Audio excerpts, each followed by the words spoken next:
So we can open the parser folder.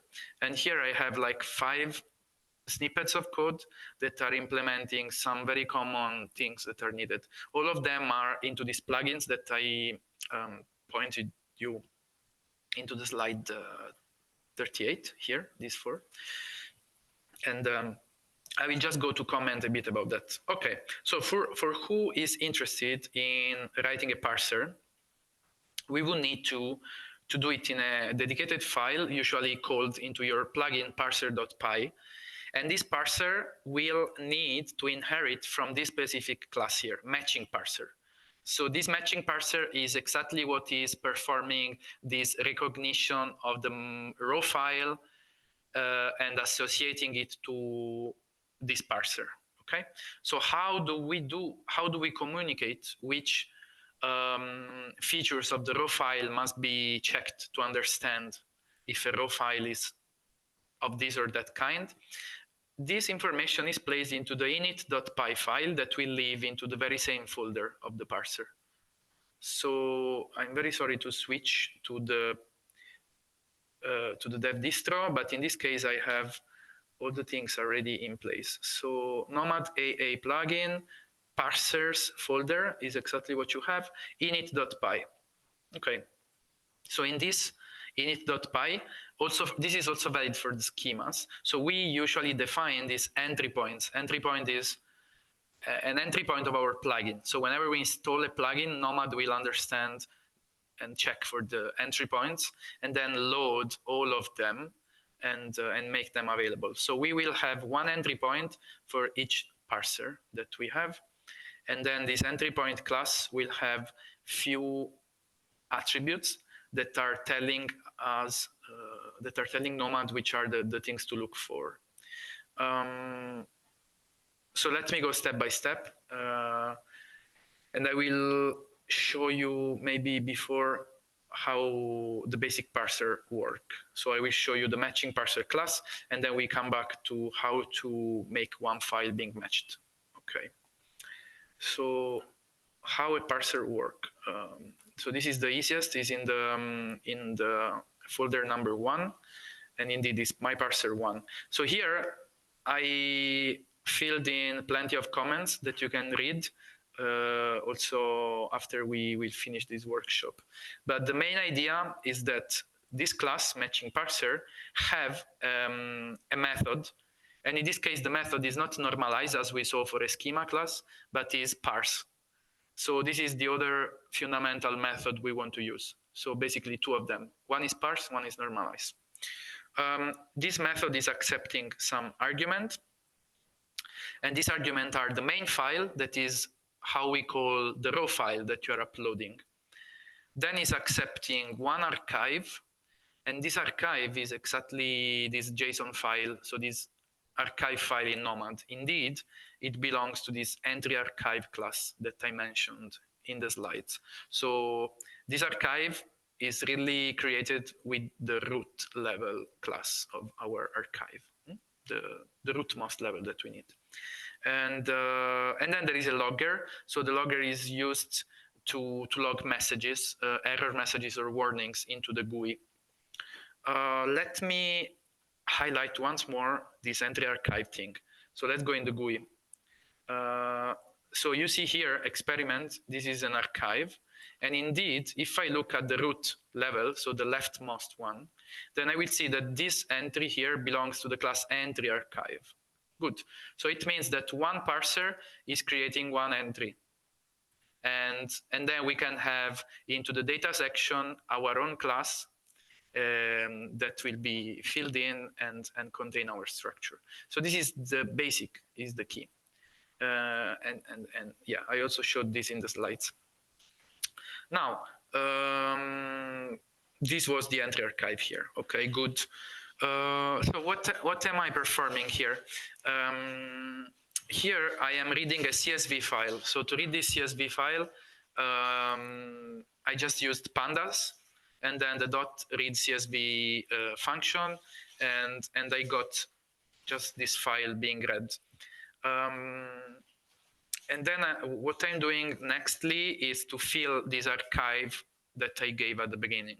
Okay, so as I mentioned, the only section we take care of is the data section, because the other ones are being filled automatically by our infrastructure. So indeed, I assigned to the data section or property. This is nothing more than a property of the entry archive class. Oops. I assign to this my own class, and then I can keep using this dotted path to find all the properties into my class and then directly fill them with some numbers. So far is nothing that goes too far from the common Python way of working, also outside NOMAD. So you have an object, you assign a class, and then you will get also these properties because they are inside the class that you assigned. So this one is inside my class 1. Indeed, I filled name, my value, and my time, and I can find these things into this class as well. Okay.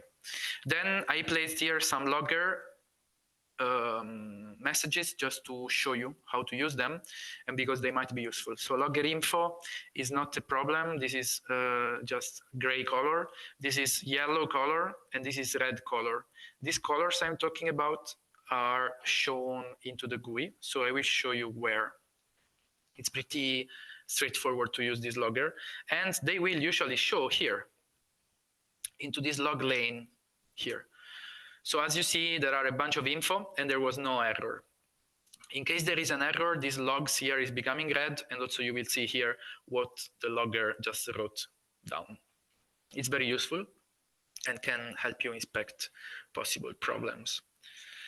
Yeah, so this was the very basic way of working of a parser, of a code. Yeah, let's say the very basic code for a parser. Now we have to understand how to streamline this thing into NOMAD. So as I started mentioning, this is done from the init.py file that is along your parser file. So if you open your plugin or whatever plugin and you access this folder, or it can be also another name of the folder, you will see this init.py and you can open it and look at that. What will you find? First of all, let me jump back to the schema packages and show you that there is an init.py file also here defining an entry point. In this case, it's a schema package entry point class, while in the case of a parser is a parser entry point. So it's just a different kind of thing. Well, you just copy paste this code. You don't really have to understand. I'm not even sure of how much I understand of this code. I just usually copy paste this, and then I copy paste also this one. And then there are several attributes you can write. So this is a regex. That means this RE is regex, means regular expression. So here we can indicate a regular expression, so a recurrent string that appears into the file name. In this case, I'm looking for .csv files. And then we have this regular expression here for the MIME type. So the MIME type is a formal way of defining a kind of the file, the kind of the file. So as you see here, I am using this regular expression to merge two different MIME types, and either it can be text plain or text CSV. It's very straightforward to understand the MIME type of a file. For example, if I open my terminal, I think there is, as you see, there is this simple command here, file -b MIME type, and then I can ask for one random file that is available that can be 013. Okay, so I ask, oops, sorry, yeah. Let me do. You can also do this in live with me. So you open your terminal, you go in a random folder of your computer, you say file -b -mime -type, and then a file name, you hit enter, and it will spit out the MIME type of your file. In the case of an Excel file, as you see here, this is the MIME type. Okay, so that's all about that. And we are able to indicate this MIME type into the parser. So the parser will check, is the file you just uploaded corresponding to the MIME type you indicated? Yes, then I match it. No, then I don't match it.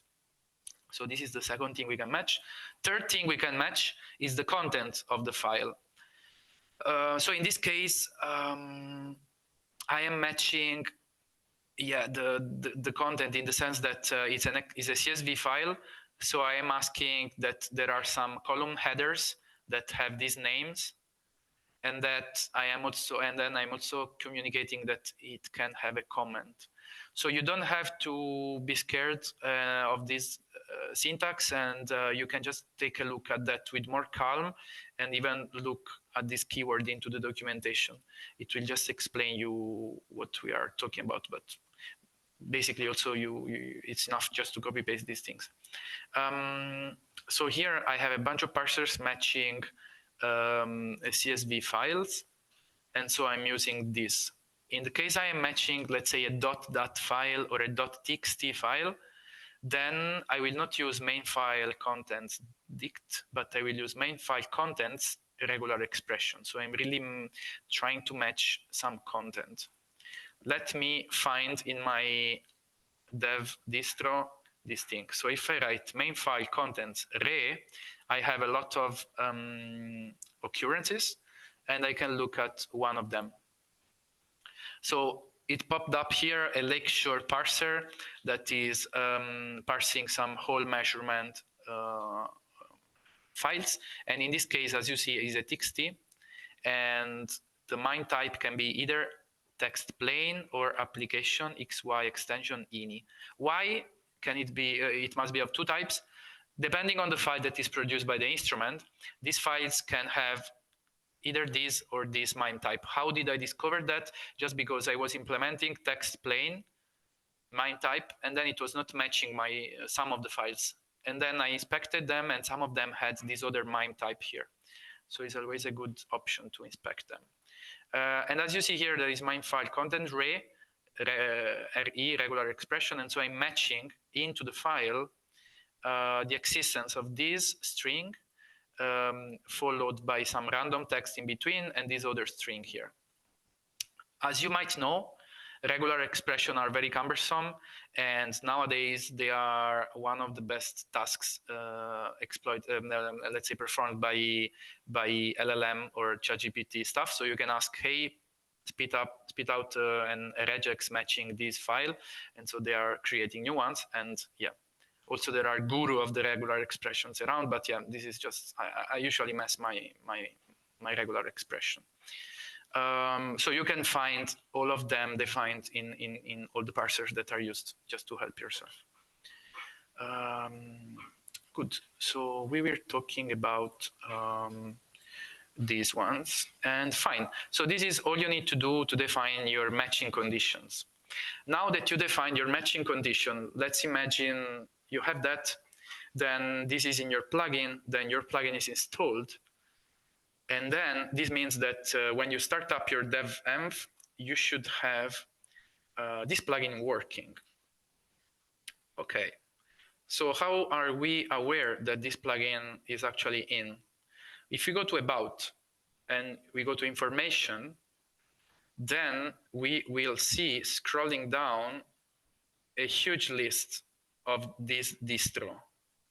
And this huge list of info about this distro is telling about all the plugin packages that are in, and inside them, all the apps, all the example uploads, all the normalizers, the parsers, and the schema packages that are loaded into your current distro.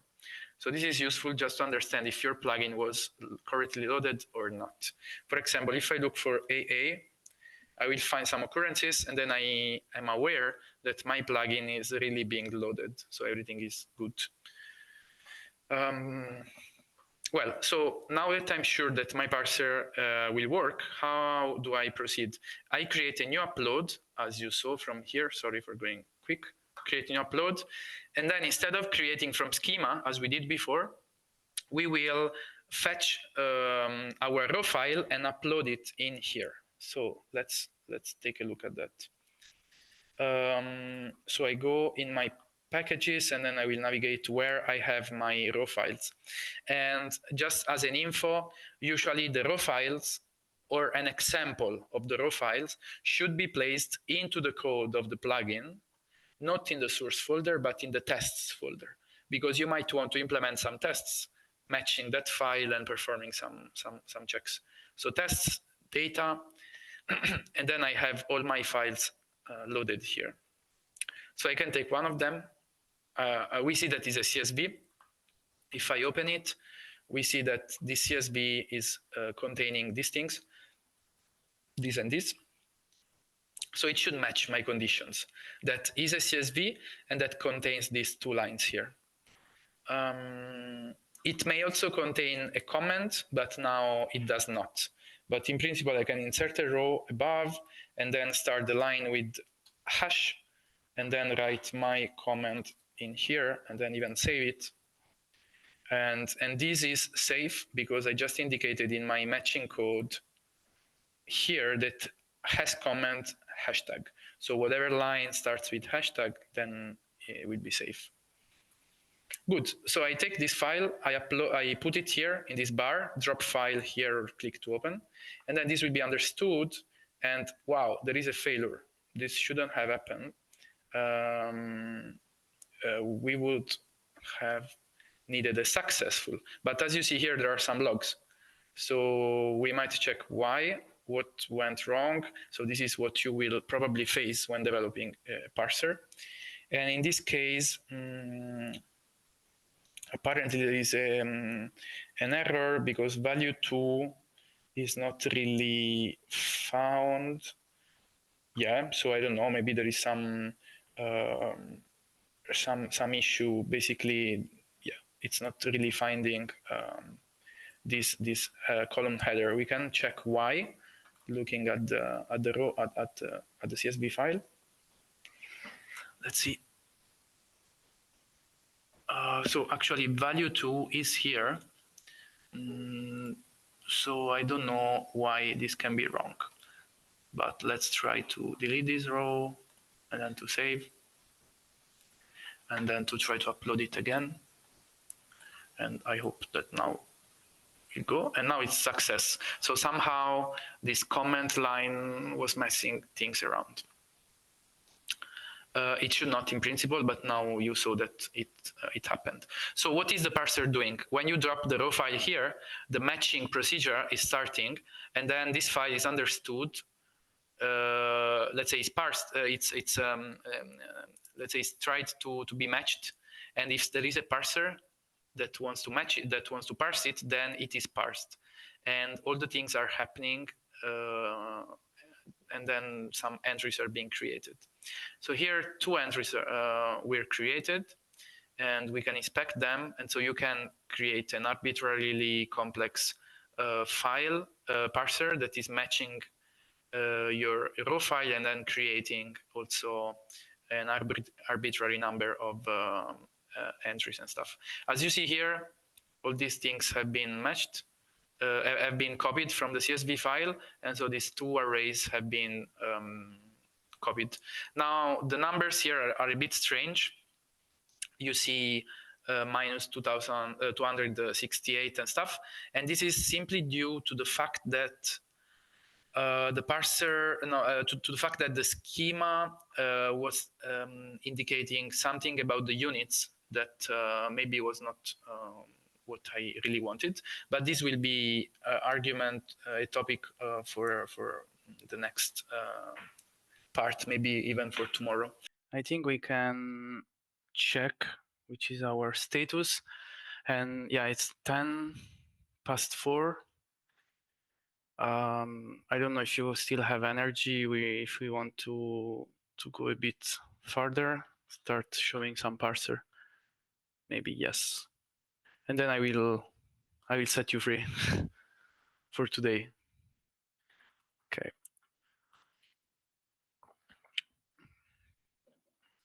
So I don't know if anyone else has some doubts or some problems, mainly for what we just started doing.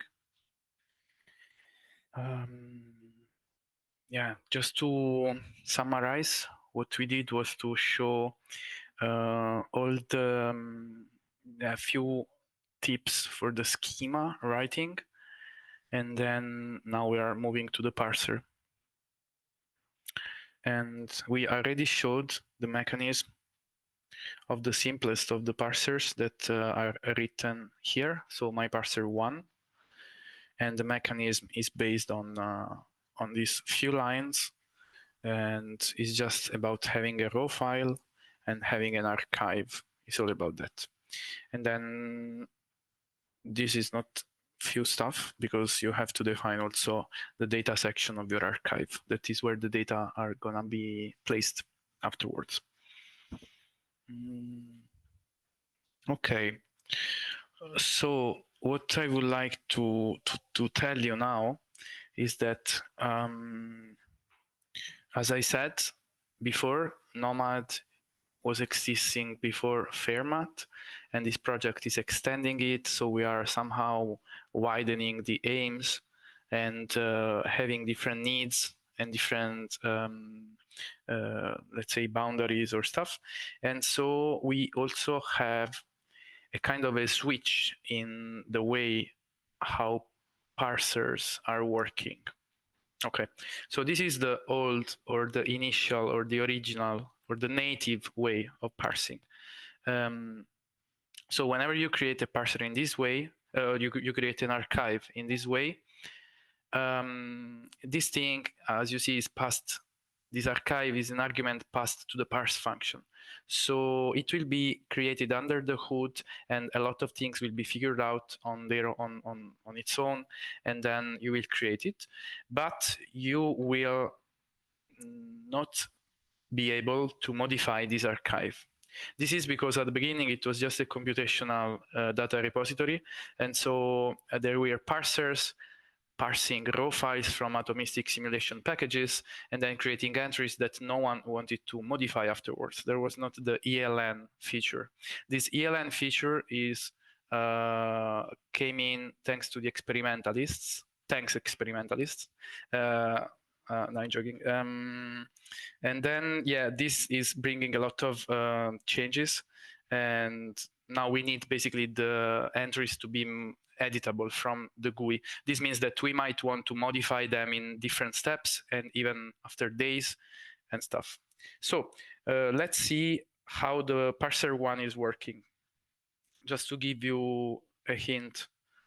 Yeah, if someone doesn't need to create an editable entry, then you can simply use this parser 1 way of doing. Oops. So I will take these CSV test files are included also into the area examples repo. So you will find them into this parsers folder, all of them. So test 1, I will upload the test 1, and then the parser is matching that test 1 CSV file and is operating. And as you see here, one entry has been created. This one entry has a main file indication, that is our file. So this refers to the raw file that was matched, main file. Then the type, which type was instantiated, and then the name itself, that in this case has been just copy pasted from the name of the main file. Okay, we open this, and as you recognize, is the very same class that I was filling before by hand when instantiating it from the ELN.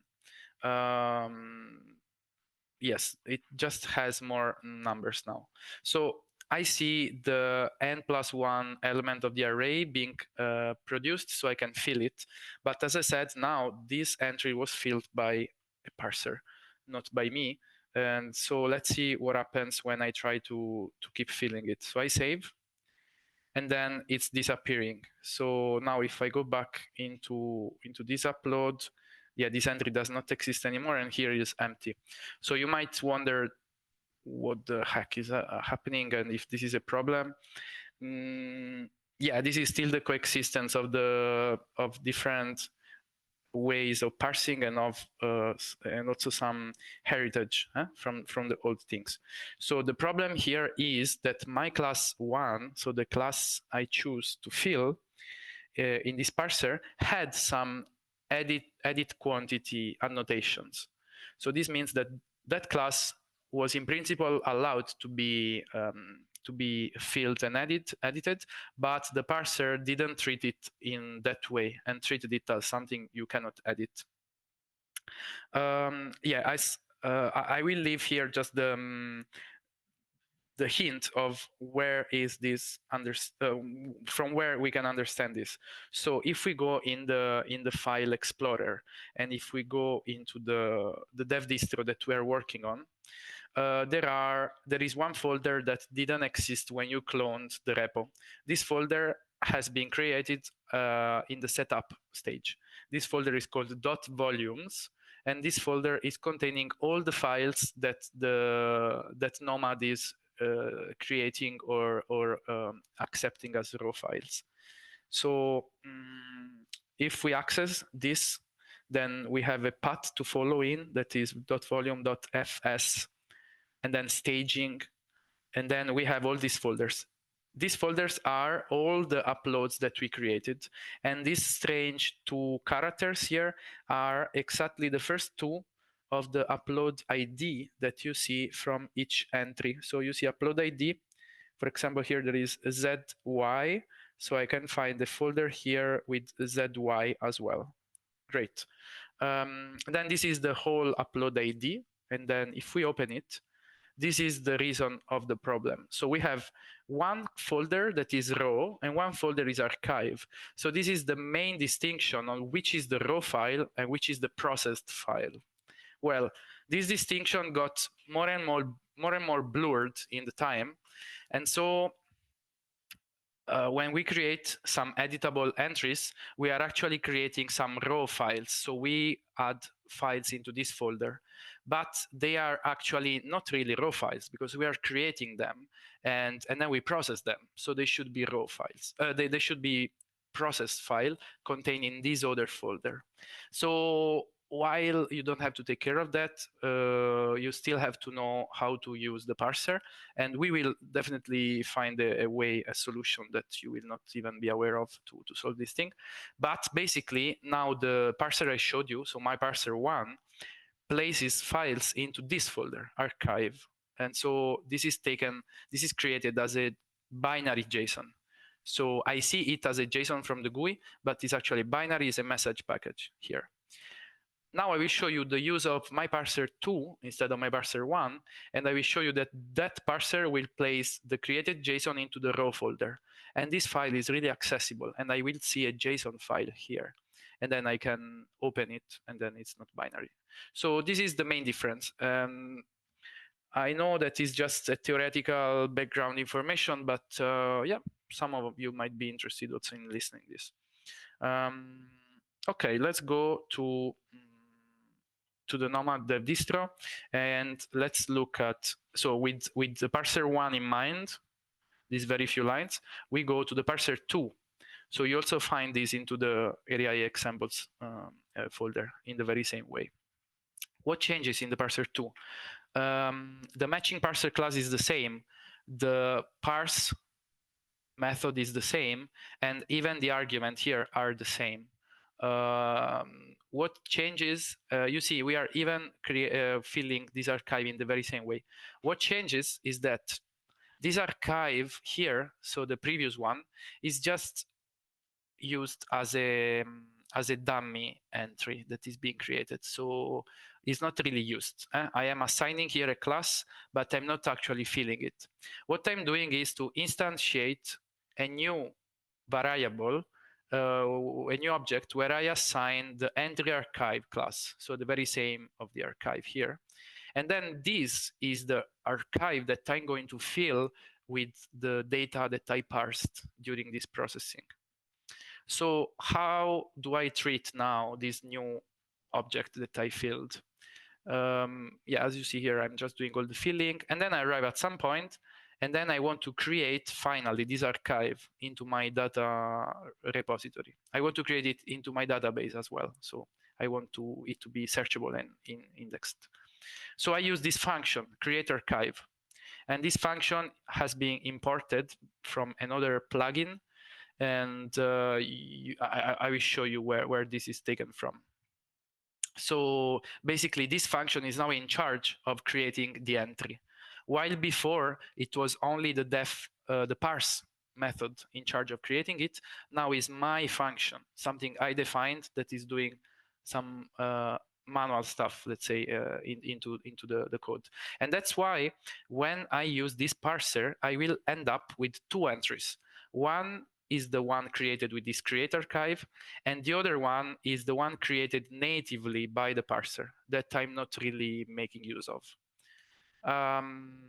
Yeah, so this is how it works. So we are currently defining a general or standard create archive function, because so far what happened is that every of us implemented a create archive function that is more or less doing the same job, but is not official. So as we are fed up with having these create archive functions in every single plugin, and is not a good way of doing, soon we will have a create archive function that you can import from the NOMAD package. But now, as you see, it's not imported from the NOMAD package, it's imported from in my case, from the PDI NOMAD plugin. So if you check other of the plugins I listed in slide 38, you will see that each of us is using maybe a different create archive function. It doesn't really matter which you use. I just suggest you to use this one because it's the one I touched in a more recent kind of time frame. And yeah, so you need either to download, to install this PDI plugin and then import it, or you can go to the plugin and copy paste the lines of this function and into your code. Then when you will follow us in the next weeks or months, we will announce that this create archive function is now included in the official package, and so you can really use that one. But not much should change. Sorry, I have a question because Yes. I think I lost an information. I don't understand what is the difference between a parser inheriting from parser entry point and a parser inheriting from matching parser. Okay. So these are not the same thing. So one is the parser itself, and the other one, parser entry point, is just communicating to NOMAD that your plugin has got an entry point, and so it must install it. So they are not the same thing. Because now you're not anymore in the init file. Exactly. Okay. Exactly. Yeah, sorry, I was not clear enough. Yes. So okay, thank you.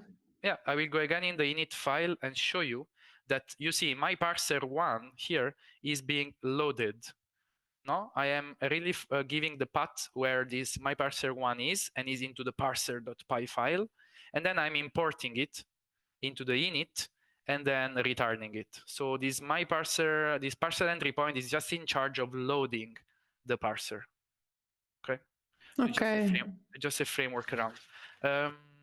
As I said, you don't really need to understand this code, and also I really never tried to understand it until the end, because our development team is taking care of this architecture.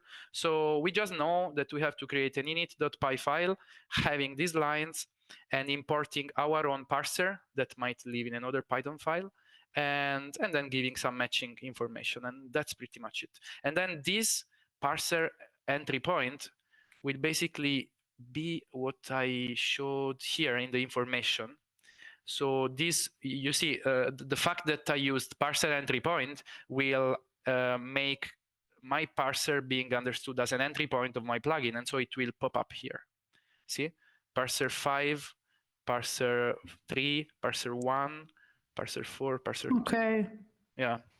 So it's just a way of loading these plugins. And this is very useful because as we define these entry points, then we can even decide to load only some of them, okay? So you can decide to install the whole plugin or just part of it. That's why it's useful. Okay, thank you. Yeah. So how to install a plugin? Yeah, I will maybe leave the documentation. That is always a good idea where this is explained. So let me take the official NOMAD, the global NOMAD.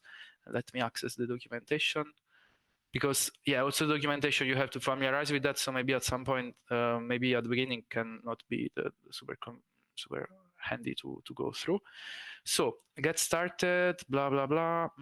Let me see where I can find this thing. So if I type here entry point, here is basically telling you all about entry points. Yeah, plugin entry points. So you can have a read on this, and I will just post this link into the chat so you can easily access it without losing it. And you read exactly what is this entry point about, just to have some background explanation. Yeah, that was pretty much about that. Okay, so coming back to our parser, we are not anymore in the init.py file, but we are in the actual parser. And we were analyzing parser 2, and which are the difference with the native way of parsing, that is parser 1. So parser 2 has got this create archive function that will create archive. If you look around in the example, in the plugins we developed, you can have as many create archive functions in your parser as you need. So for example, it's very common to create one entry for the process, one entry for the instrument, one entry for the sample, and so on. And this is all happening into the same parse, let's say, cycle.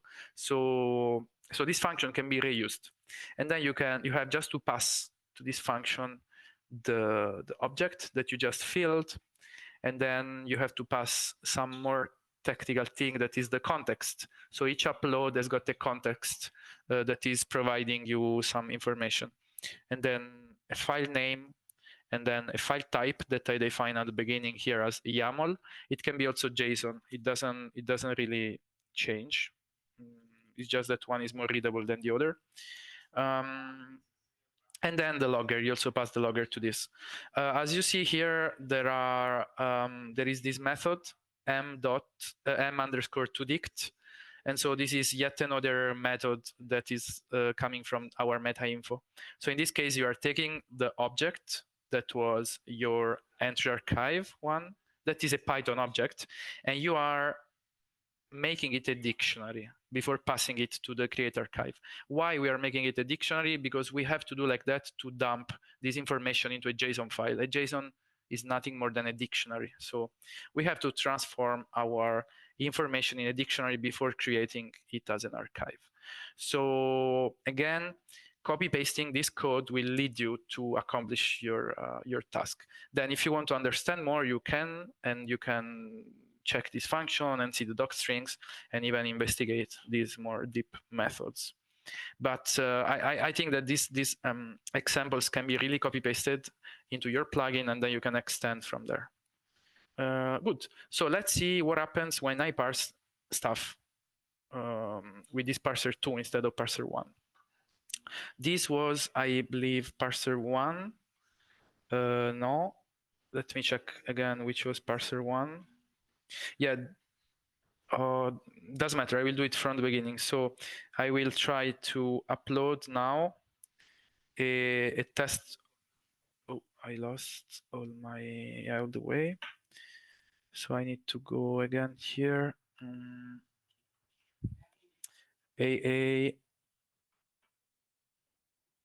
Okay. So I will try again to upload this test1 CSV. If I manage to, okay. And then this is the native thing that is just creating this one entry that, as we said, is not modifiable. So the main file here is the actual raw file, that is the CSV, okay. Now let's see what happens if I parse this test2.csv. This is matching the parser number 2. And as I said, so test2 is creating 2 entries. One is the dummy one that is still containing the main file as the actual raw file. And then this is the one that we created with create archive. So as you see, it's a YAML It can also be a JSON. And the confusing part, if you want, it can be that the main file is not the actual CSV file as it should, but is this and.archive.yaml file. So as I said, this file is being created into the raw folder of the upload, and then is understood by the machinery as a raw file. And yeah, this is why this file is editable, because it lives somewhere else, and then it can be, you see, changed and saved again without causing any issue. So keep this in mind, and if you need editability, you will use these edit quantity annotations around. If you don't need them, then you don't use that, and you can use the native way of parsing stuff. Okay, very good. So we can go on, and so we have a couple of parsers to see today. One will be about how to write units, and the other one will be about how to write an HDF5 file. So let's say the framework of this HDF5 file thing is exactly like the other parsers, just there are a few more lines to create the HDF5 file. Why one would like to create that, we will see later, but basically whenever you have very large data. After this, I will talk, maybe also scrolling the documentation, I will talk about the search app. And so we will see how to implement these filters that you can use to create your dashboard and stuff like this. And at this point, we will be already in the afternoon when Sartak will start talking a little bit about the basic analysis. So he will show how can we create a Jupyter notebook file, and then how to use it to fetch some of the entries we produced, and things like that. After this, if we have time, there will be also another repo to show you. That is the repo, let's say the repo that is used to create a custom NOMAD Oasis image. So the thing is that we have several distributions that you can access from the websites. So yeah, yesterday we saw two of them. We saw the staging one, that is the beta version, and then this test Oasis one. So each of them are actually different Docker images in which we have installed different versions of some packages and also different plugins. So you also will need, not you yourself, but who is coordinating your server, will need to create a NOMAD Oasis image in which they load all your plugins. Yeah, I don't know if your project foresees to have just one NOMAD Oasis or maybe even several. This in principle is possible because you just need to separate them, but this is something that you will probably figure out or decide. I don't know if you have already any idea on this. Maybe Federica can tell more. But anyway, you will need to create this Docker image. So sometimes it's useful also to quickly, because it's not very long to create one, so you can just use this repository to create your own custom NOMAD image only with your plugin inside, and then you can run it very quickly on your laptop. So basically you can test what you developed instead of in the development environment into an actual Oasis that you are running into your computer. It's not a very long thing. And why doing that? Because you can also ship this image to other colleagues and they don't need to install any development environment. And they can just Docker pull the image and then use it. So if we will have time later on, then we show this, we go through this. Yeah. Otherwise, you can just take a look at the repo. So let me post on the chat the repository. So already from now, so you can save it in your bookmarks. I think it's, yeah, NOMAD distro template. So it's not NOMAD dev distro, it's not development distribution, but it's just a template for a production distribution. Okay, so also here there is a very nice README and a lot of automation. So what you need to do also in this case is just to hit the button, use this template, and then create one new repository in your own GitHub. Okay, so I will post this link into the chat, and then you can save the bookmark if you want, and that's pretty much it. So I will just show you that in the slides I wrote here these links to relevant plugins. Okay, so if we go in one of them, we will see that literally each of these repos is living in an organization, and an organization is just something like an account, but not for people, but for institution. And you will, in each of them, you will see that there is the NOMAD plugin repo, and there is also a NOMAD Oasis image repo. That is exactly this repository I was talking about. So this is because every institute is creating their own image, and so in the into the organization, you will find also this other repository. So you can take a look at them. You can even pull these images and try them, and you know, they are available and open. So yeah, that was it for the program. So maybe we can go to the parser now. Okay. Yeah, actually the first one is create an HDF5 file. So we start with that. I will open the area A examples,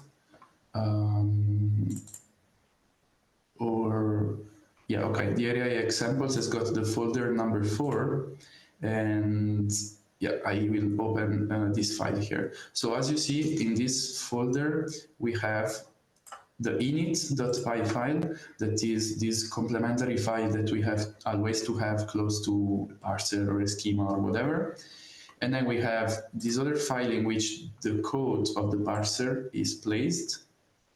It can be also called parser.py, but I just changed the name now to make it clear. And the parser is my parser 4. And then we also have a schema.py, because I needed some dedicated classes to use in this parser. So all these elements can be perfectly fitted into your own plugin. So you will place the stuff that is in schema.py into the schema package folder, and then the stuff that is in this create an HDF5 file into your parser.py. And indeed, I will now switch from this example folder repo to my dev distro repo, where one of the packages is my own plugin, and in this plugin I already have this parser written down, let's say included. So you can also take a look at this repo, and this is yet another input for you to see how to code. So scrolling down, I will go to my parser 4, and I will just explain what's happening in here. So is this, yeah, okay. Yes, this is the correct one. So the method we use is always the same, def parse, and there are always the very same arguments. And then here I even left, probably by mistake, the pandas read CSV. So I am reading, no, it's not by mistake because I'm using it. So I'm still reading my CSV file, in this case with pandas. So what is this parser doing? This parser is reading some raw file that in this case is still a CSV file. And then as we realize that this file is very, very big and it will slow down the handling of these JSON archive entries, then we are actually dumping all these numbers into an HDF5 file. And then we are linking these HDF5 file datasets to our NOMAD archive.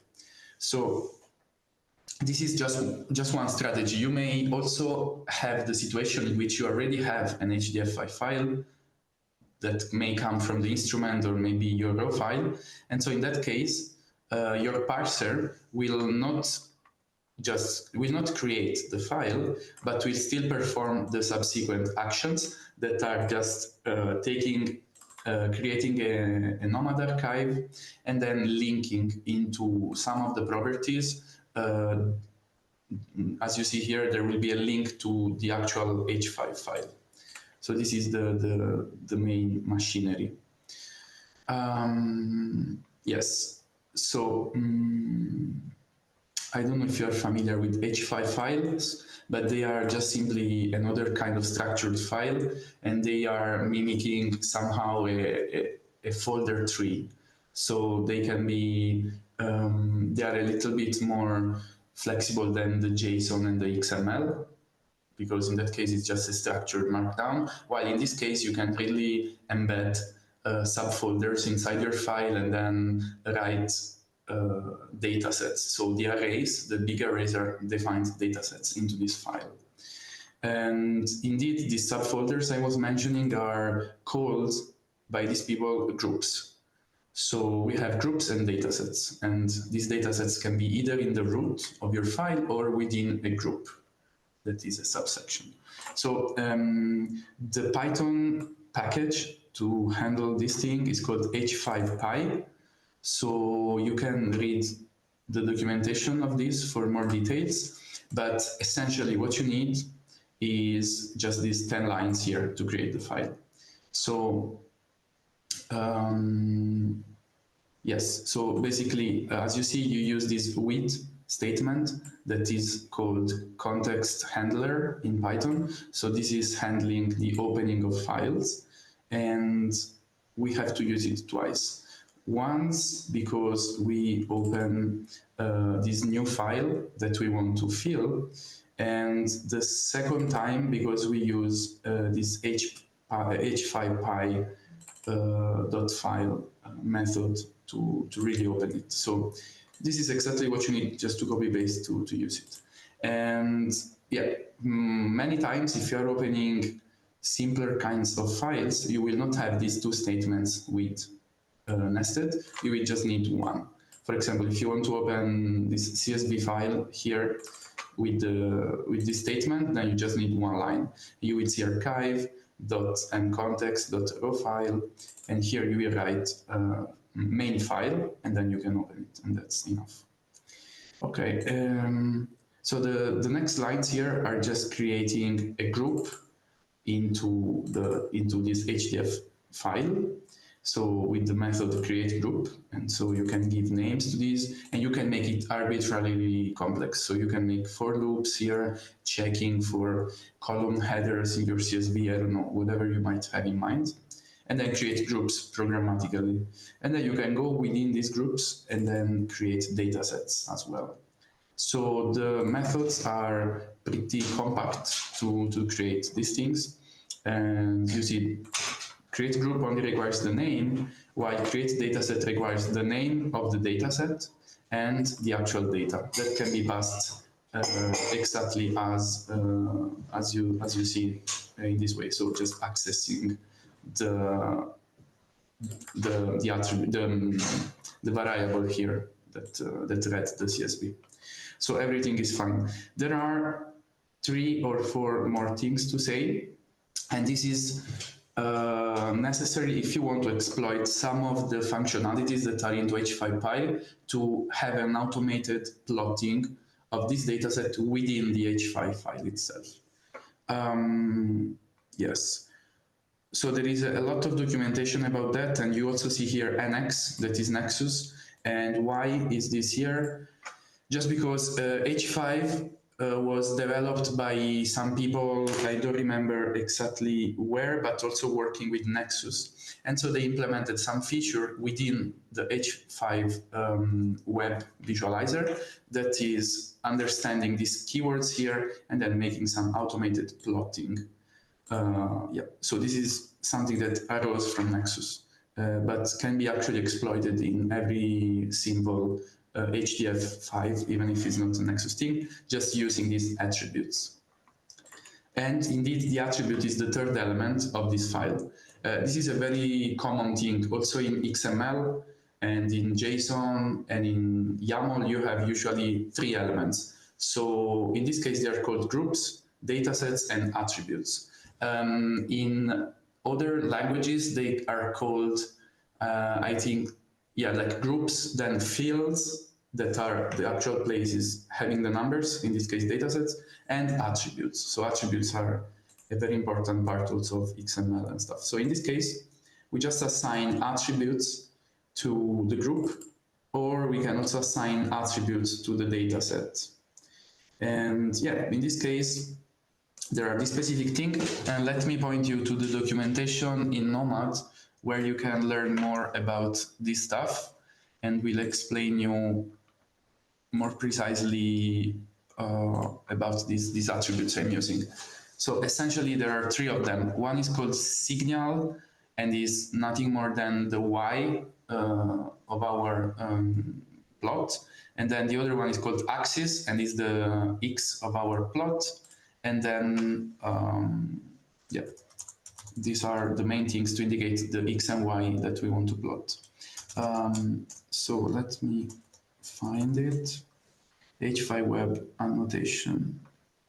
Yeah, okay, let's go here. So there is this chapter here in the documentation, and I am posting also this in the chat, so you can save the specific page without struggling to find it afterwards, and you can give a read to this. So what we are interested in now is this visualizing archive HDF5 quantities, and so as you see here, there are these axis and signal, and yeah. So in this case, you see they are written as annotations into the class of the schema, into the schema. Okay.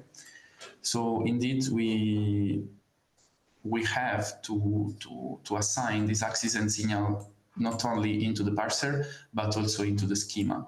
Why? Because in the case of the parser, we are actually assigning and creating these attributes within the H5 file.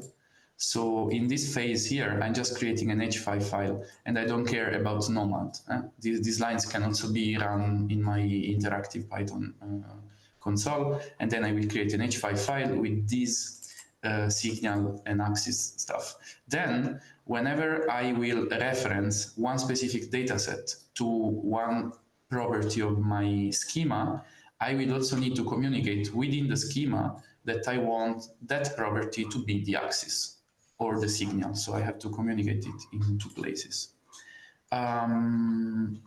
Yes, indeed, if we see what is done afterwards, these lines are the very same of the previous ones that we saw yesterday. So I am just creating a variable here and then assigning entry archive class to it, and then I'm going to fill it.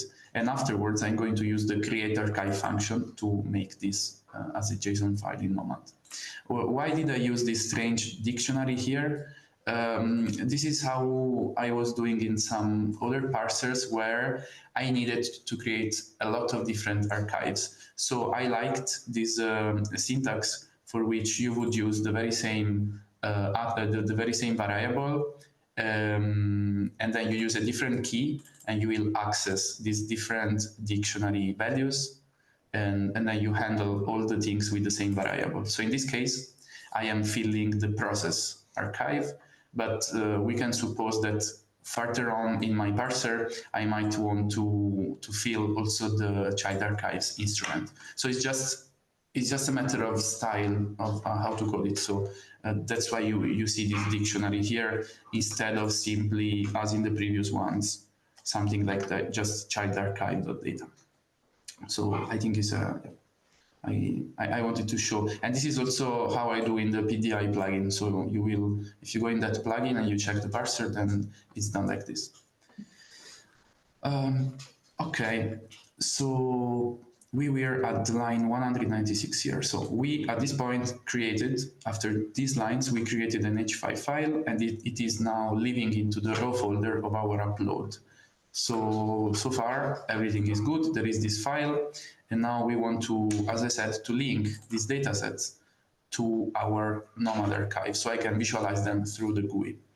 What do I do? So I can keep filling my entry archive in the same way as I was doing previously. So writing, for example, in this case, in the name property, just a string, or yeah, keep filling it in the very same way.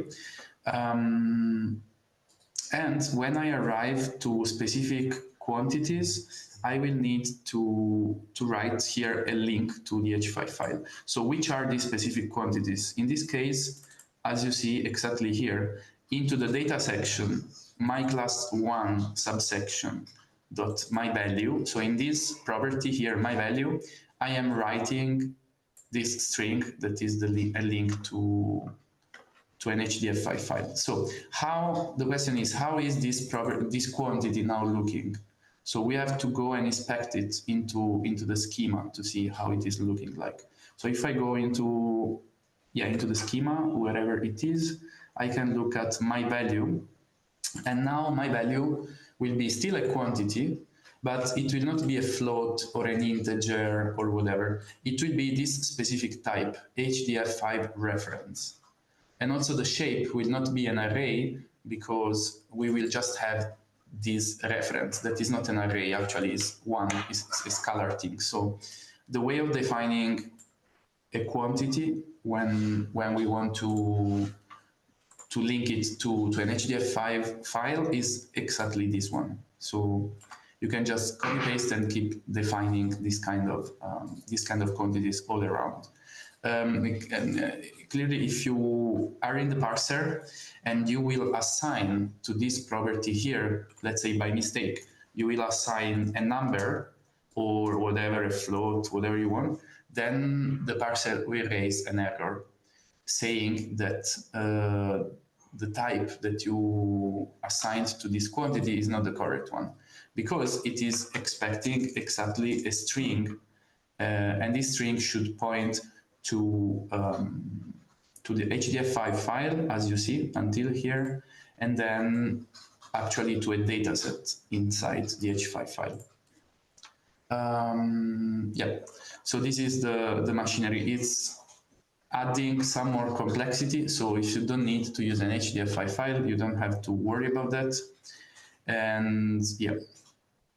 So the interesting thing here is that in this case, I am creating in a brute force way this H5 file, but it might be the case that you have some H5 file, maybe with the Nexus standard as well, already existing or already produced, and then you can just use this second part of the parser to link this Nexus file to your archive. Yeah, so this is pretty much it about that. Maybe another thing is that you can really play around with this H5 file. So as you see, if you see in the subsequent lines, I am opening again the file and I am adding other information.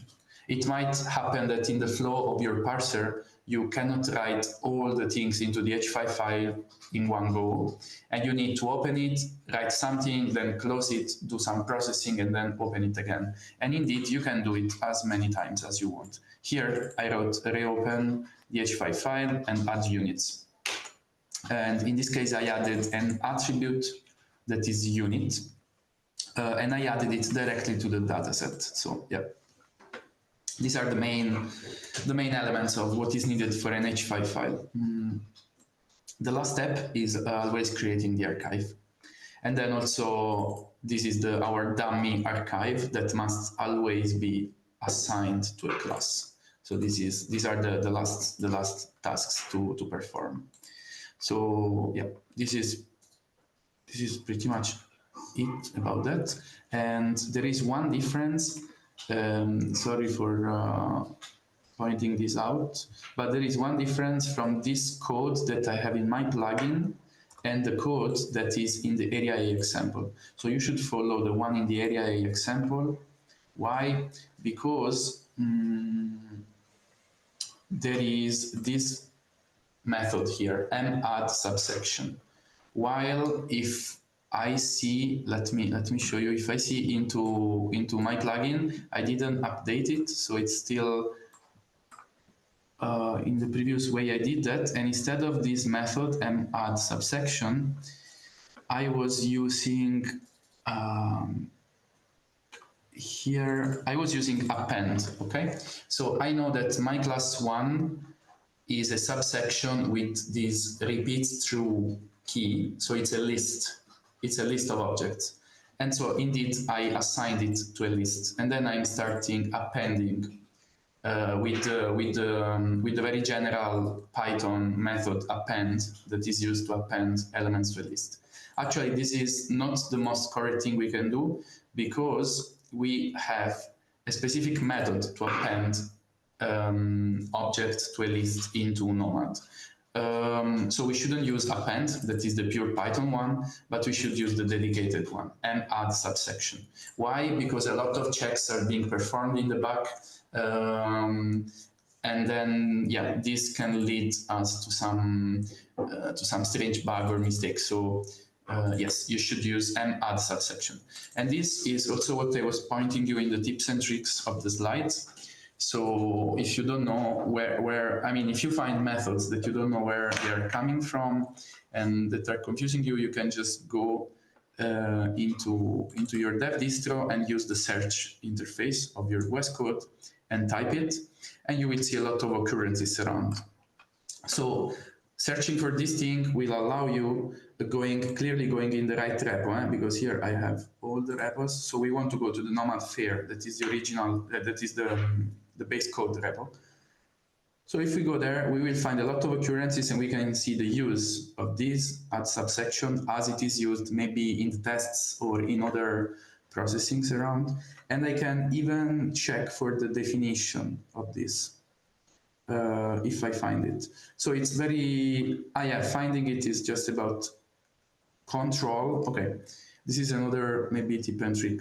When there is a class or a method in VS Code, it's very convenient to press Control and then go with the cursor on top of it, and you will see that it's becoming blue. So see, I hit Control and it's becoming blue, and I can click it. And if I click it, I will be redirected to the definition, to where it is defined. So it's a very useful way of finding things. Yeah, for example, this can be applied to any other kind of class around. Let's take entry data, for example, or entry data category. Yeah, I find a class and then I want to know more about that class. What do? I click Control and then I navigate to the class. So it's just a shortcut that VS Code is providing that is very convenient. Yeah, so if you want to read more about this add subsection, you can just control click on it and you will be directed to the definition. And yeah, this is an example of how to use it that is included into the area A examples. So you can just copy paste it and it should work out of the box. Now, let's try it out. So let's see how it looks like. I will go in my dev distro and I will perform maybe together to you the steps that we need to perform every morning when we start working. So the first thing is to activate our Docker Compose. So Docker Compose app -d is usually the first thing. And we opened, and we, let's say, switched on the 3 containers containing our databases and engines. And then I don't need much more than just starting the GUI here. And then in another terminal, starting the backend. So these are the 3 commands that we need every day. And then I see that a new tab of the browser is popping up, and it will load NOMAD like in few tens of seconds. Yeah, so this is also another information in the meanwhile. Okay, so if you have any doubt or question or you want me to repeat something, you can just speak up and I will repeat if something was not very clear. I have a little practical question. Yes, please. In my case, in my lab, I can export all the data in a JSON file. So let's see if I understood correctly what I have to do. I think I have to create a class to host all of the data, right? And yeah, class. maybe to write a parser to transfer the data from the JSON to this class, right? So let's put it like that. The class that you are writing is only communicating to NOMAD, which will be the structure of the JSON that NOMAD is gonna create. Okay. Okay. So basically, what you want to do is to create a class to explain the structure of one JSON, and then you want to map your own JSON to this archive, let's call it archive, that is created in NOMAD, and that is compliant to the class that you wrote, okay? So you want to, at the end of the day, you want to perform a mapping from your JSON to a JSON that is created with some classes that you defined, okay? Okay. Yeah. So it's a good case because JSON is already, I mean, a good format. So you can just use the JSON Python package to import it, and then you will have it as a nice dictionary. And then you can just copy paste the keys, the values of this dictionary into your archive. So what you are gonna use at the end is just some lines very similar to those. Or yeah, let's go in the previous parser, maybe it's even better. You will use something, sorry, yeah, something like this, okay. So in this case, this is a dictionary that I created from the pandas read CSV function. In your case, you will use this json.dump function, and you will have something very similar to this, a dictionary. And then you will go through your archive, you will initialize your archive with the class you decided, and you will fill with the values you have from your dictionary, and then you create it. So this is a mapping you're doing from your JSON to the JSON that is somehow created in NOMAD, compliant to a schema. That's pretty Okay, much. thank you. I was missing the part about the archive. Yeah. Okay, good. Yeah, because the schema, as I showed, and I will bring this up again, the schema is just a formal description, okay? So the schema is not something that really exists, while you will create a template out of that schema, and the template is the JSON archive file in NOMAD, okay? So this is the JSON that you're going to fill in a way, okay? Okay, thank you. At the end, yeah. Welcome. Leonardo? Yes, sorry, just to know if I understand correctly. So in practice, the class that we are writing inside the plugin, it is just the structure that we want to upload to NOMAD. So we have, for example, I start from TXT files that I think I will convert to a CSV file that is more easy to use. So then I will fill these structures with the data from my CSV files, and this structure will be uploaded to NOMAD, right? Yes. So these lines here are exactly doing this. So they are reading a CSV, and then you see this is the variable that is storing the CSV as a dictionary. Yeah, the pandas, and then, yes, exactly. And then this, as you see, is just we give the key, and pandas is writing a dictionary in this way. So the keys are the column header, and then the values are the column themselves. And then you are writing them into this dotted path here that is nothing more than a variable, containing your class. And then at the end of the day, see here, when you create the archive, you are just dumping this variable that you filled into a dictionary that is exactly the JSON dictionary or YAML dictionary. But yeah, when we talk about JSON and YAML, we're just talking about dictionaries. So that's pretty much it. So one step between the JSON and the class is that you can easily map this Python class to a dictionary, and this is done with this method. So after you fill this, you need to translate it into a dictionary before creating the archive. So this is the machinery. Yeah. I don't know if I was clear. No, yes, you would be. And just a small question. And since we need to convert this, you can say this structure in a sort of Nexus file. In practice, when you talk about the YAML and JSON, they are very similar to the Nexus structure. So in practice, we upload to NOMAD. The thing that I didn't understand, we upload to NOMAD a JSON or a Nexus in the end. So it depends on exactly which is your situation, because you, for example, Mattia said that his instrument is producing a JSON file. Okay, so in his case, he will upload that JSON to NOMAD, and he will have a parser understanding his JSON and creating some NOMAD entries. So in your case, I understood you have a TXT file, let's say, or a CSV, and then you want to put it somehow in a Nexus structure, right? Yeah. So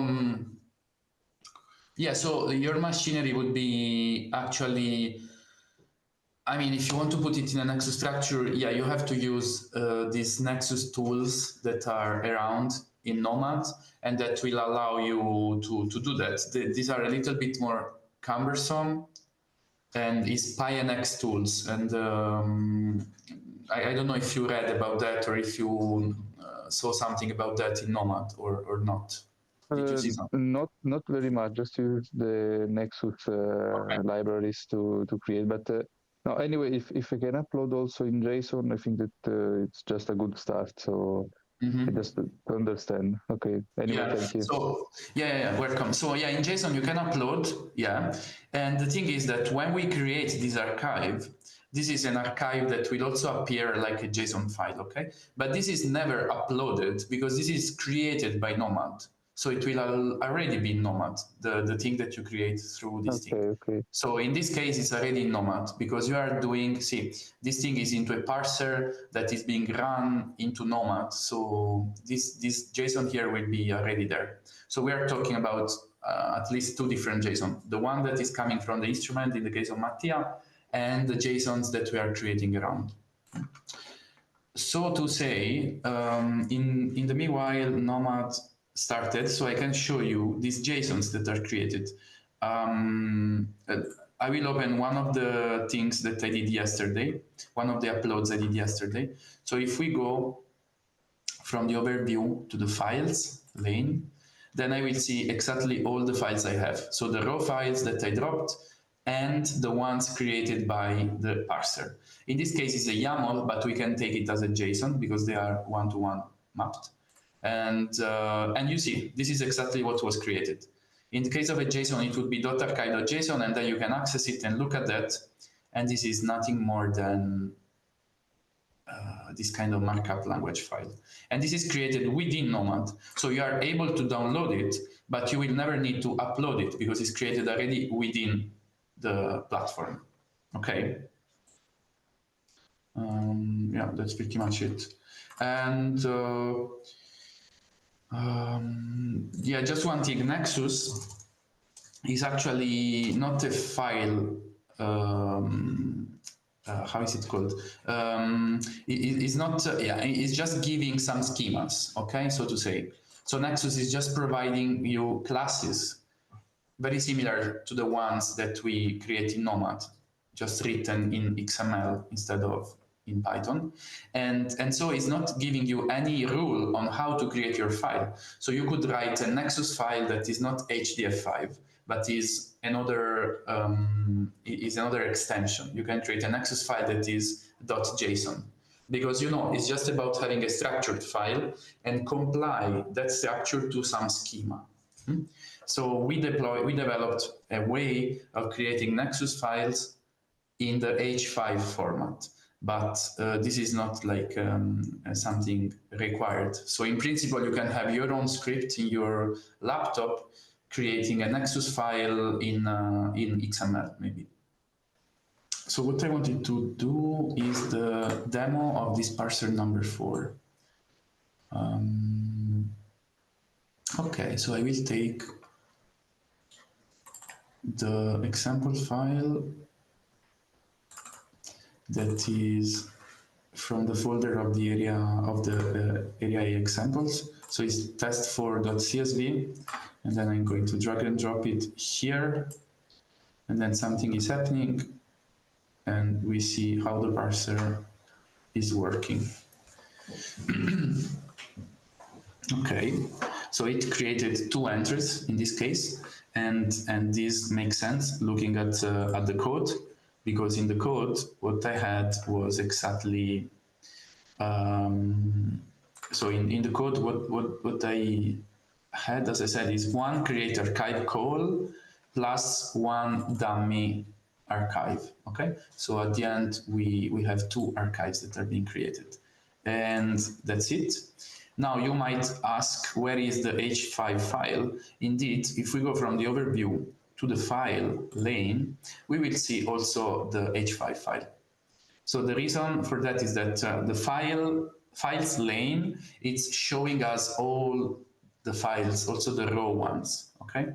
While the overview and also the data lane are showing only the NOMAD entries. So whatever is understood as a basic unit element into the database, okay? So look, this is the h5 file. I can open it here and click preview. And then what we see here is this, this kind of visualizer. And this is the H5 web editor, H5 web visualizer. So it's yet another tool that the same group of people developed just to be able to show these things, to visualize these files. Maybe it's very useful for who is interested in this to look also on the web at H5 file viewer. Okay, so there is this is the website of the people that is developing this thing, and they have also a viewer online, and it's very convenient. So you can test if your H5 file is working or whatever. So as you see, you just access this page here. I'm posting it into the chat for who is interested. And here you can drag and drop your H5 file, and it will be shown here. Okay, let's see if I take the one I just created and I upload it, what's happening. So I will go in .volumes, and then I will try to, I will just look for .h5. So I will find all of these that are created from previous uploads in my NOMAD. And then I will try to drag and drop one of them and see what happens. So drop it. Good. So this is the H5 file that I created. And as you see, this website is allowing me to visualize it and go through it. And now it's very simple, but you can have an arbitrarily complex one. So it's a very useful tool if you want to use to handle H5 files, because it's allowing you to understand if the file you just created is correct or not. And you can also have a better view of this H5 web interface. And as you see, it's very complete and nice. Now we can go through our plot and see which is the X and the Y, and then we can even change the scales. So it's very convenient. And this is especially made to handle multi-dimensional data. So if we have a lot of axes, for example, how it can happen in microscopy or stuff, then we can scroll across a single axis and see how the image is changing. So this was just this indication here. Maybe I want to talk a little bit more about H5 file. And so to do that, maybe you can follow and do the very same thing I'm doing, just going to the test oasis that I already showed you yesterday. So I will post the link of the test oasis that you can access here in the chat, and you can just go there, and I will show you some example uploads that are there and that you can explore better and take a look at. If it's loading, because now it's not really loading, so I don't know.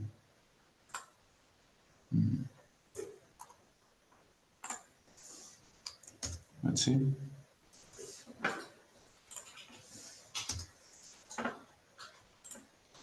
Okay, so this is loading, this is not loading. Well, I will just leave it here in the back for a bit. Let's see if it's loading or not. I think we have a server problem now in the central because I also reloaded the documentation and it's not really loading. So probably our server is now not really accessible. Okay, we'll take a look at that later.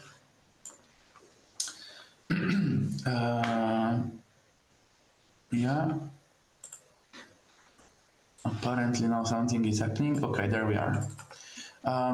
Yeah, so if some of you want also to access it, it's the last link in the chat. We can log in and I will show you that if we are in the publish here, we have this button, the gray one, that is add example uploads. So you can hit it and try all of these uploads just to explore the functionalities of NOMAD. So what I'm doing now is the ellipsometry one, okay? So all of these, like electron microscopy, AFM, STM, STS, ellipsometry, XPS, and also atom probe, are examples in which we are creating an H5 file. So I will add an ellipsometry one, and then this is automatically added as one of my uploads, and is also being processed. So we can take a look at that and see, yeah, how it appears. As I said, you can do it also when in the next days you will need to explore a bit. And maybe I can also leave you another resource that is very important. So here in the meanwhile, it's processed. But another very important resource in these example uploads are these tutorials. So you should really add these two uploads here to your example oasis and go through that, because they were made by Lauri, that is one of our developers. And as you see, they lean on a Jupyter notebook. And so you can just go through this Jupyter notebook and learn a lot of stuff with some code snippets and tests you can do.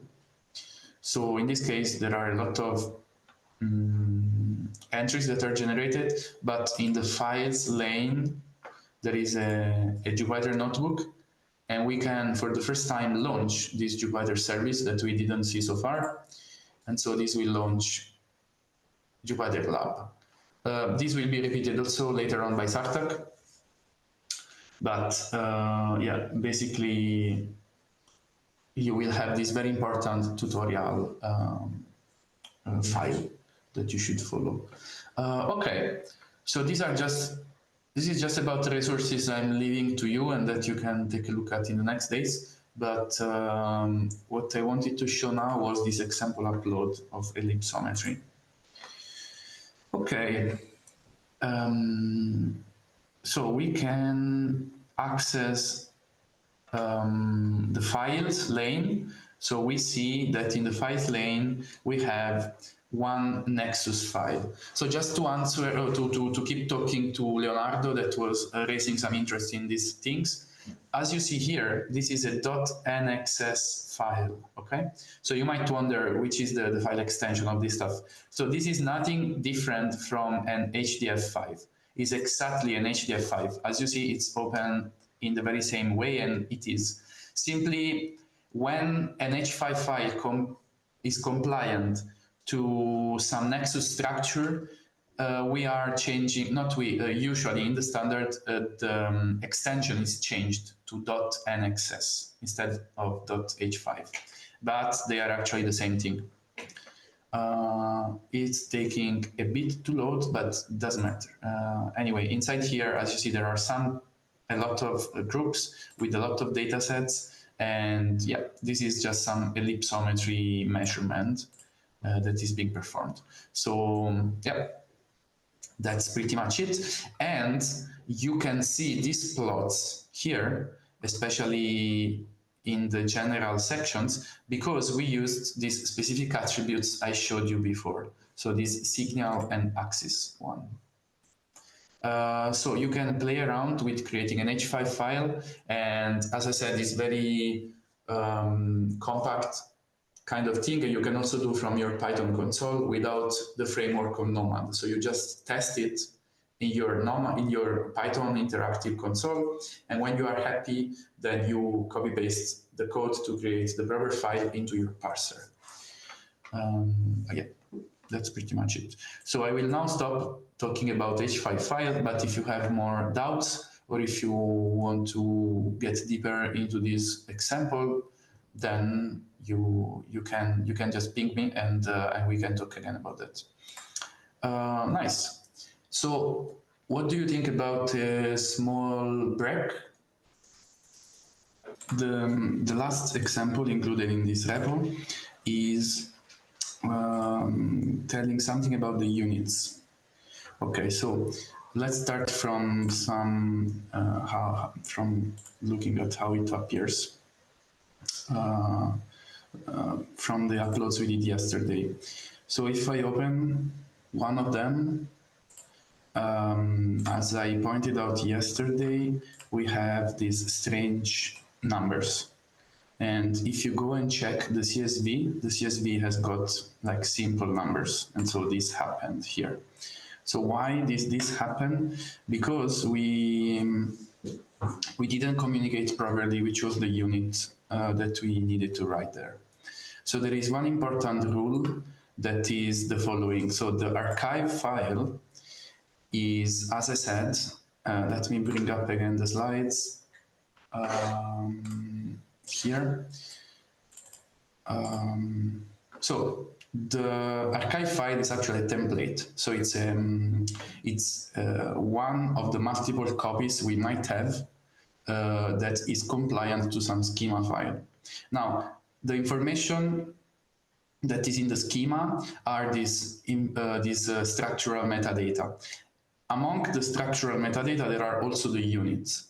So it doesn't come by default that into the template, there are indication on which unit is some quantity. So we are usually writing into the template, into these archive files, always SI units.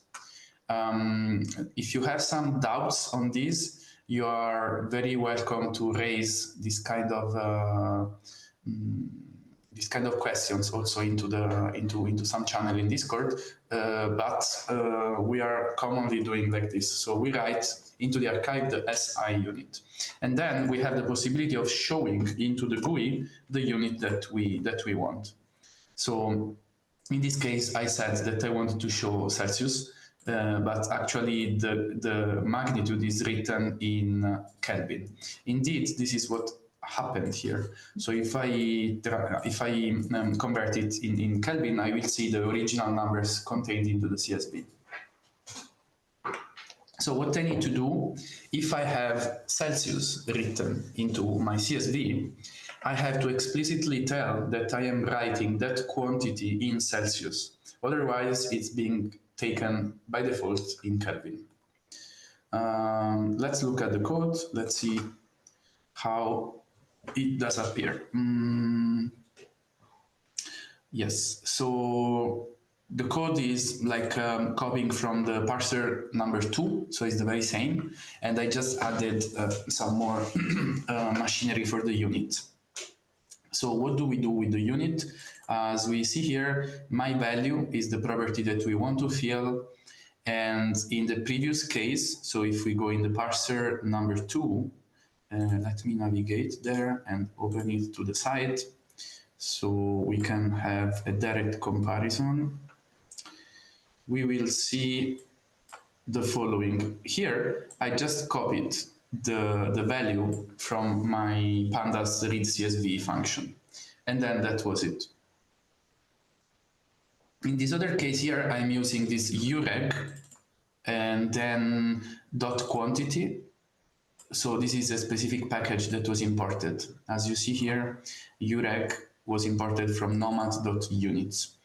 So let me show these few lines of code, and then I will tell you the background of this thing.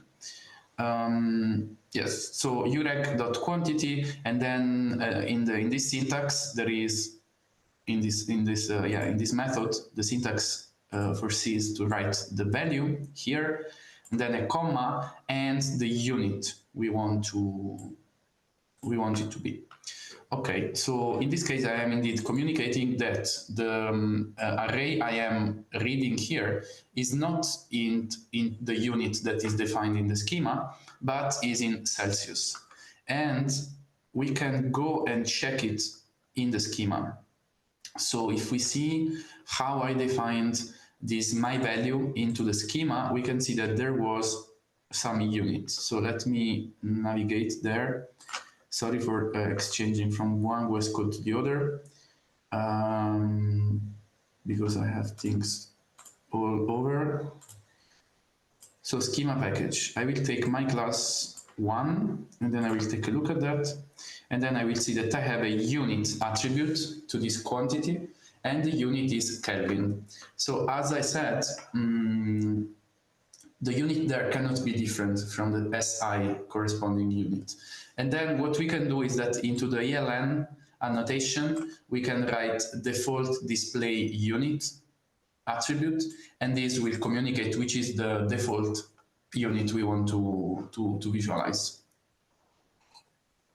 So this is exactly how the machinery works. We have to define here a unit, and whenever this is defined and we are not communicating anything into the parser, then it is taken as that unit there. What is this UREG?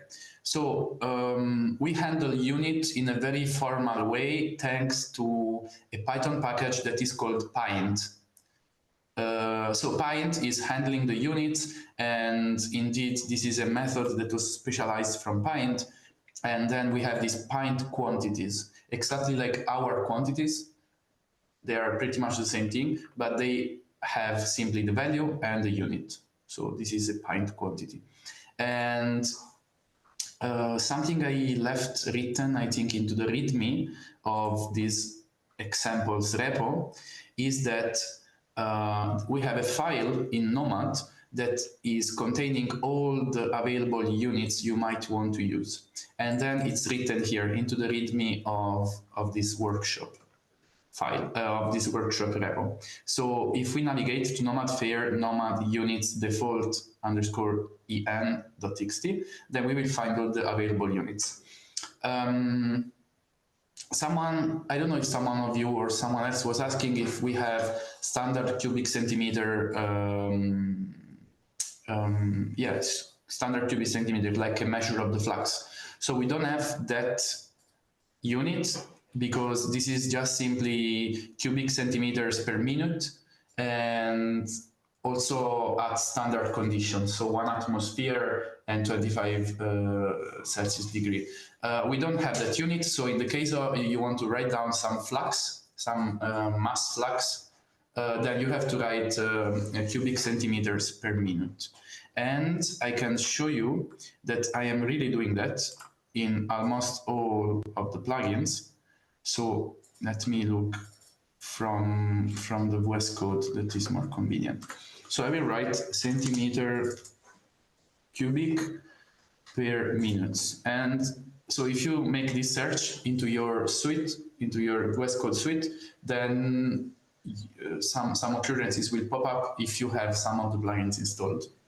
In this case, we can check that this information are coming from Lakeshore plugin, from ECAZ plugin, from NOMAD material processing as well, and so on. So let's see the ones in NOMAD material processing.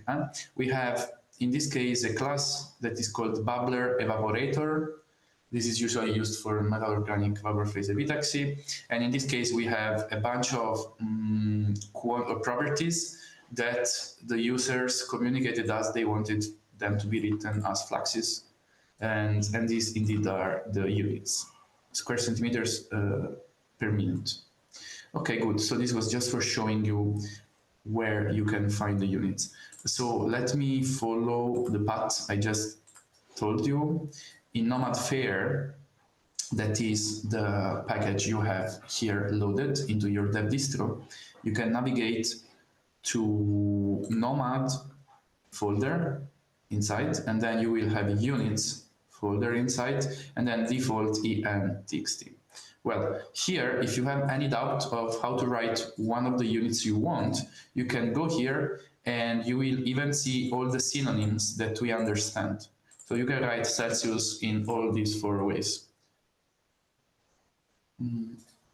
And so on. Can we add a new unit of measure in this file? No, you cannot add it, but you can ask us to add something if something is missing. So in the case you find something missing, then you need to go probably here in Discord. And I still didn't type the error, so I will take just 1 minute now to finish this. So you will go here in Discord, go in the issues, and then post a new issue saying that you are missing a unit. So in principle, it shouldn't happen because maybe up to now we might have all the units that you need. But if this happens, you can just ask us, and then we are making this change for you. Okay? Okay, thank you. Great. So as the last thing for the parsers, I will try to make a demonstration of this of the way of how this parser works. And yeah, let's go to the GUI, and I will create a new upload here, and then I will select the file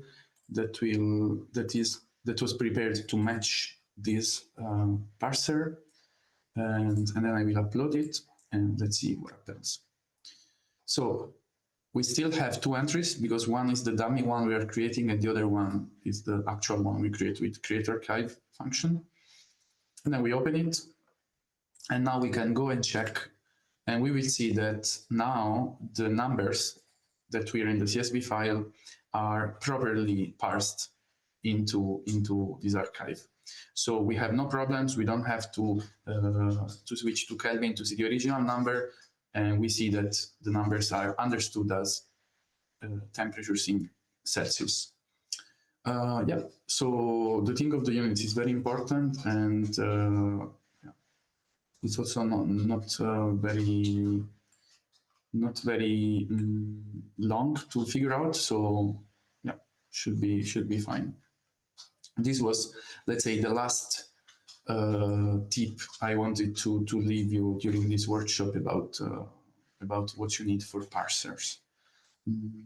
So apart from that, there are not many other details that I want to communicate to you now. So basically what you will do in the next weeks is to start making your developments and then figuring out maybe specific needs that you find are not fulfilled, or specific questions or doubts, or maybe even highlighting bugs or stuff like that. So yeah, I think this is a good primer for starting some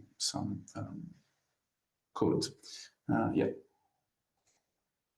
As we have some time, maybe, I don't know if you have already an idea of which will be your plugin, maybe you can raise some ideas or just communicate a bit what you want to do, and we can take a look together quickly. I have a question about an implementation in my lab. Yeah. Okay, so I'll briefly explain what I need. In my lab, the researchers are still undecided between two options.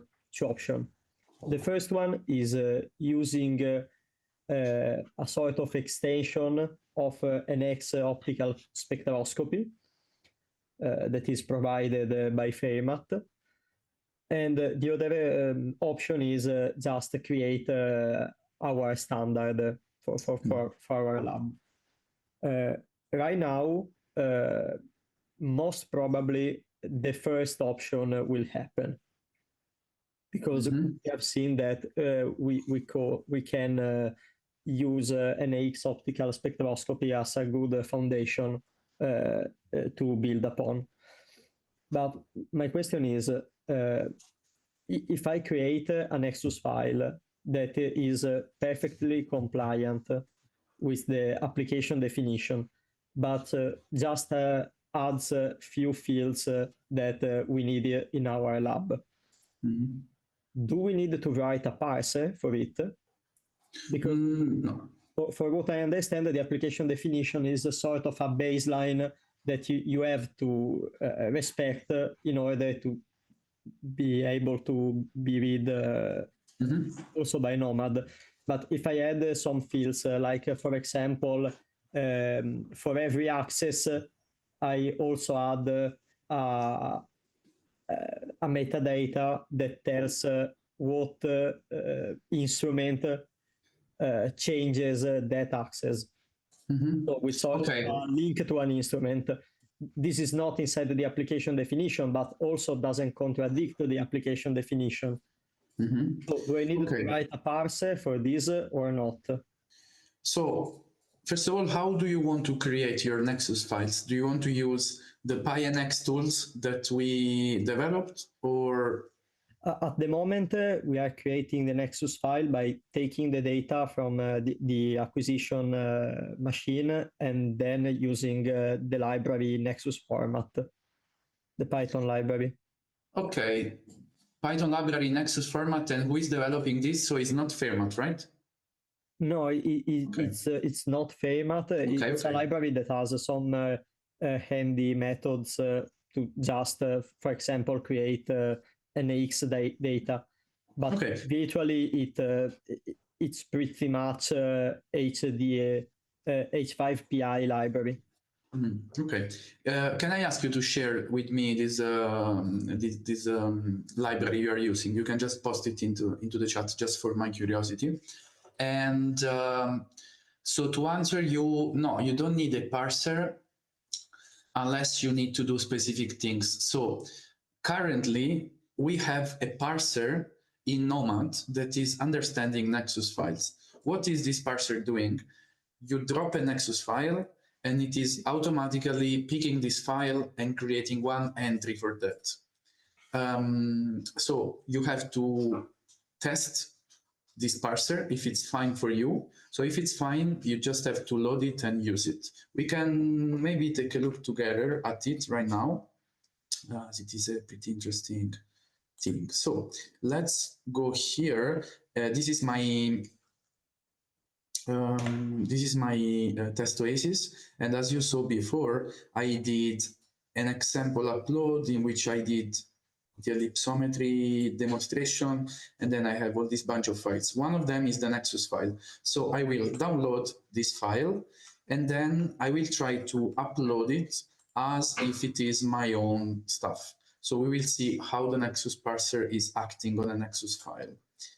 So you can see, Giovanni, if this is already fine for you or not. Let's check it out.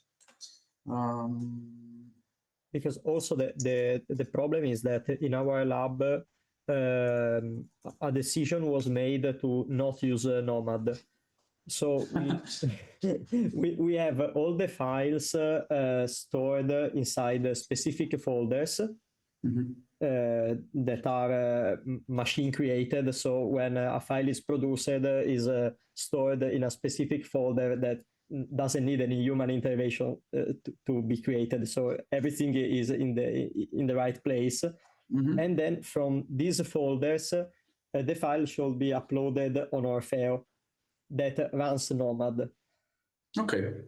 Yeah, makes sense. I mean, sounds like a good pipeline. You can have just this one API command that is automatically pushing or posting this Nexus file to your NOMAD. So you don't have to do anything. So let's check what is the Nexus parser doing, okay? Okay. So this is the Nexus file I just downloaded, and then I will just upload it again if I succeed in here, and we see what happens. Okay, so as you see, here there is written, yeah, matching, now it disappeared, but basically every Nexus file will be matched by this Nexus parser. Now, this is the entry that was created, and it has, you see, as main file, it has really the raw file that you just uploaded. Okay, so it is not creating any modifiable archive file. So to say, this is always a distinction I think is important to do. So if you saw the example of my parser 1 and my parser 2 I did yesterday, my parser 1 was creating these not modifiable archives. My parser 2, through the create archive function, was creating modifiable stuff. So this parser here is implemented into the first way. Okay, so we have this thing, and let's see how it looks like. This is how it looks like. So it's understood like a Nexus thing, and then the H5 sorry, one.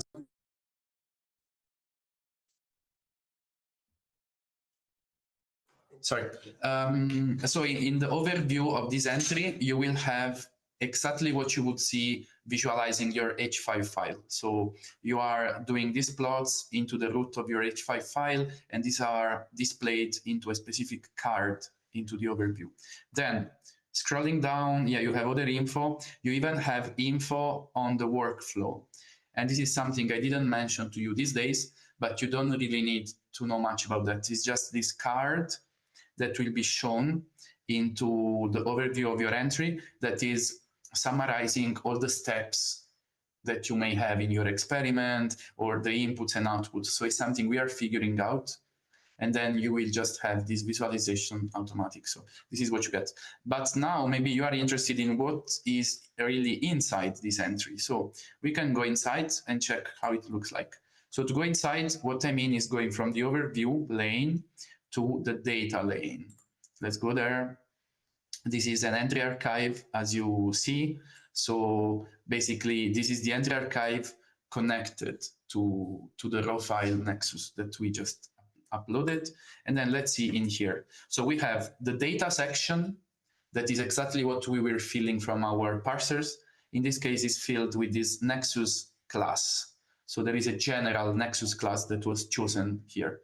These decisions on how this parser is working were made by the guys from the Area B team.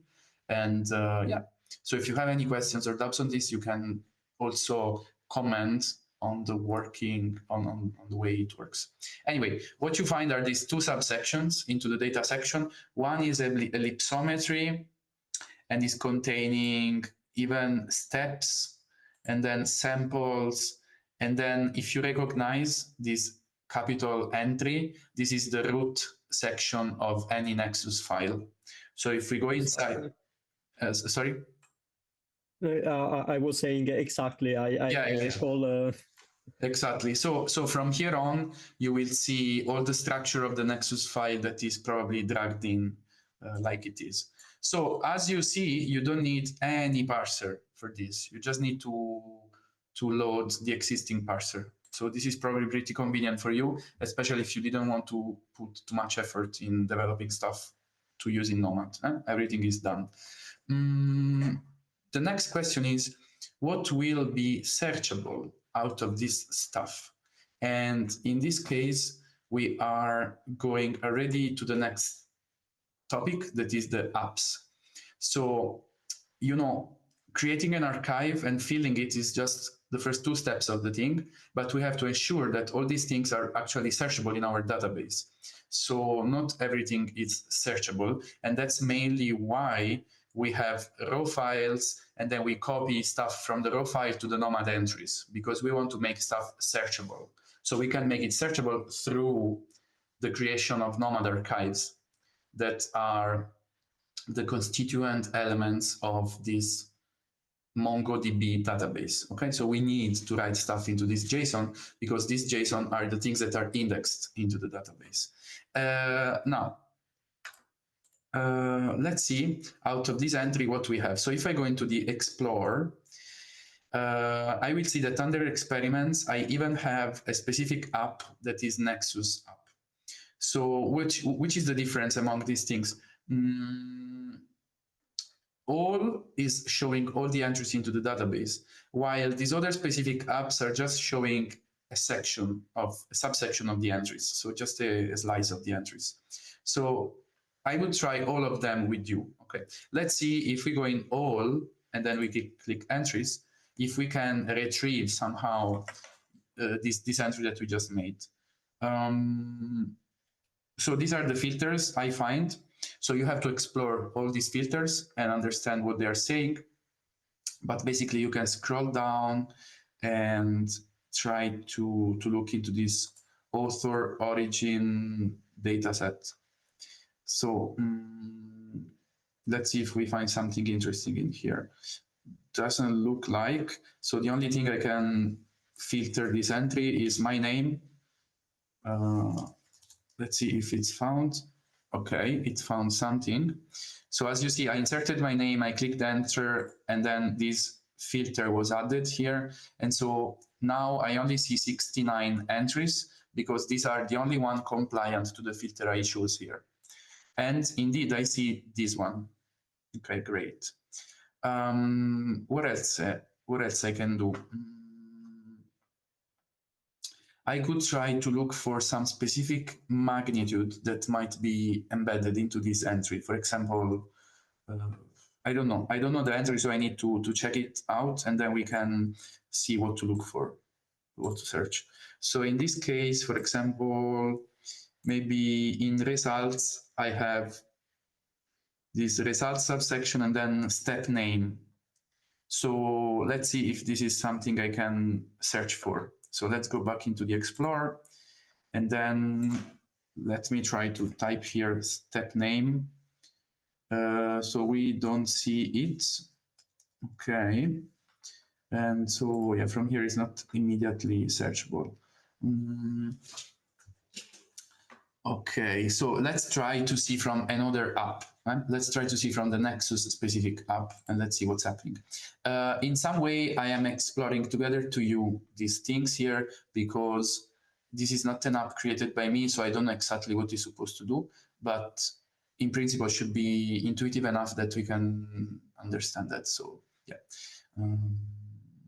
Yeah, so let's say this part of the workshop is just about showing you the general way of creating an app, but then I don't know all the specification of each of these single apps. But okay, let's check it out together. As you see, selecting the Nexus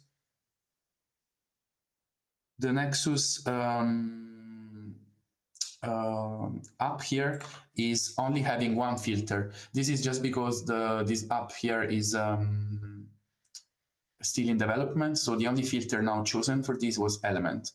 And then what we see are several widgets here, and so we can select the entry type at least, so we can know which is the application definition that is chosen for that entry. So maybe I can select mine, and then I will see that I have these two here uploaded. And yeah, what else? I see a bunch of entries here, but yeah, as I said, this app is not satisfying enough. Let me try to search for this step name. Okay, in this case, I can actually find something if I type step here.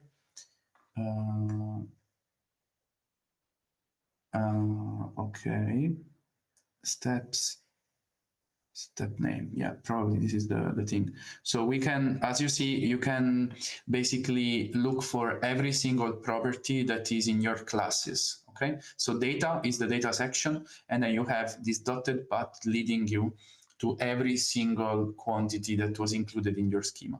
So in principle, you are capable of fetching each of the things that are included in this entry. So this is very convenient for you, no? I think you can do a lot with this.